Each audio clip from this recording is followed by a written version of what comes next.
in England in 1881. No, that's not England in 1881. Maybe in 1881. But in England, around that time, when I was a teenager, I'd come through a few years and I'd seen all these bands, loads of bands, but essentially I'd grown up around usually nearly always young guys, and everyone was playing the same thing, everyone was playing along these lines. They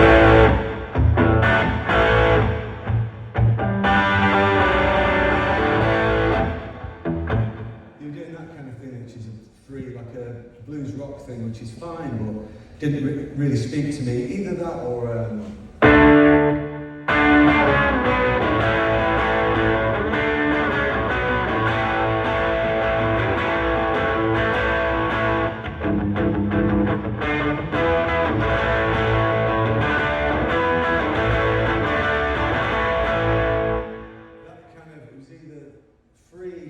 Bad Company kind of blues rock stuff, or the Ramones, you know, and that's fine.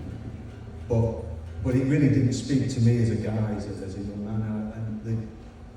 I felt like, you know, when you're 16, 17, you can be quite militant, and I thought a lot of what guitar culture, even though it was the love of my life, a lot of the stuff I was seeing and hearing I thought was really old-fashioned, and it was just naff, whack, as I believe you American.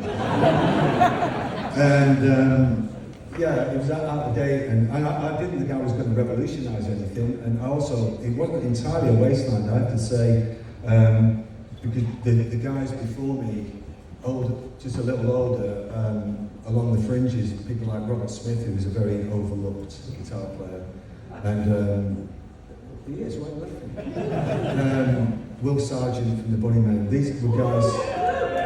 Yeah, these were guys who were already out there doing it, but they were older than me. And when you're 17, anyone older is old, right? And from the United States, me and my pals all, you know, we all really revered television. Particularly in my case, Richard Lloyd. I always thought Richard Lloyd was an absolute hero, you know.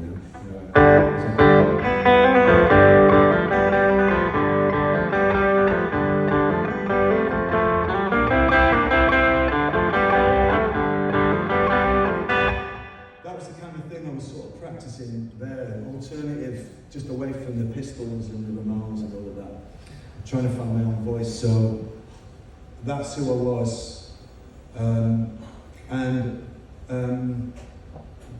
what I was doing was I'll keep this bit short. I was in my bedroom. My heroes being Patti Smith and the Dolls and stuff. From their interviews, I found out about the girl groups. Patti Smith used to do "Be My Baby" by the Ronettes. All this stuff, these details are so important when you're an obsessive young fan. So my heroes liked, you know, the Ronettes, and the Dolls did "Give Him a Great Big Kiss" by the Shangri-Las, and so I was like, well, while all my friends are jumping around to the Stranglers, I'll find out about the Crystals and the, you know, got real wise ass, you know. So I was starting to experiment with the chord changes of, when I look at myself there, I was experimenting, instead of doing this kind of Ramones stuff, I was just playing these Phil Spector chord changes.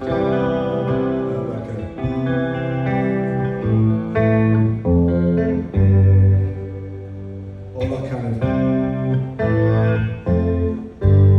which isn't a long way from like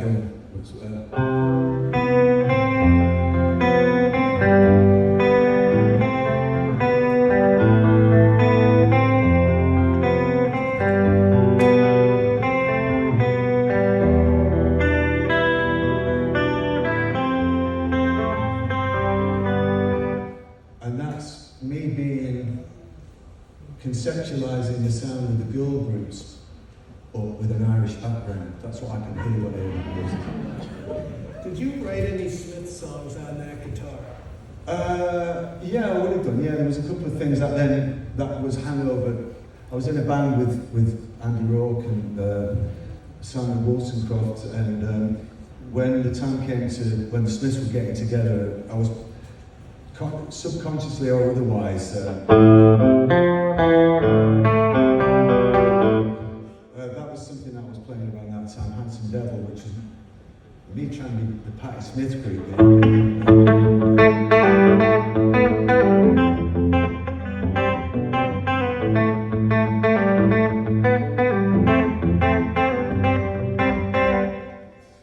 Which sounds fucking nothing like the Patti Smith group. But it sounds like me.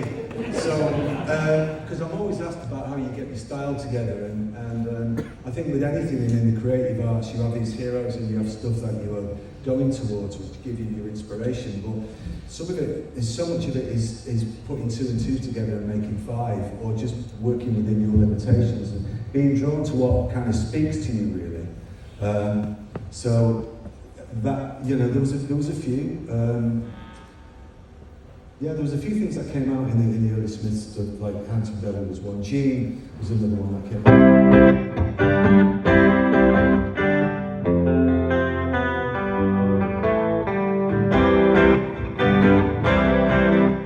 That kind of thing, but that was really, again, it was unusual because it didn't sound like what anyone else was doing, you know? Well, you had, in the Smiths, you had no solos. I think there was one in the Painted Vulgar Picture, one of your last songs. Yeah. And you had very few conventional riffs. The Smiths seem to have sort of, I don't want to say rigid, but they seem to have some rules that they live by musically.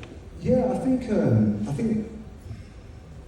rules, I think direction and really strong direct values, I think are really important. Again, it's something that happens when you're young. You almost define yourself. I wasn't, I'm not a particularly negative person, but I think with rock bands, it's really good to define yourself by what you're not. You know, so in that time, to come back to it, because punk rock had happened.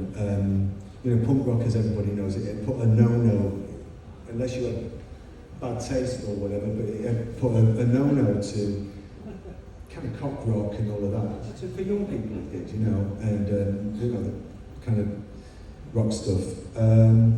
So there was a lot of things that you couldn't do. So yeah, to get back to your point, just speaking for myself, I had a very strong sense of what I didn't want to be about. It's a simplification, but I think essentially that I really wanted my mates to think that my new band was cool. That's really, and I can still do it. The trick is just to make sure you've got some pretty cool mates, you know. But yeah, I did, you know, the Hacienda was just about to open. That was where I was hanging out all the time. There was a real code of really great underground music in Manchester.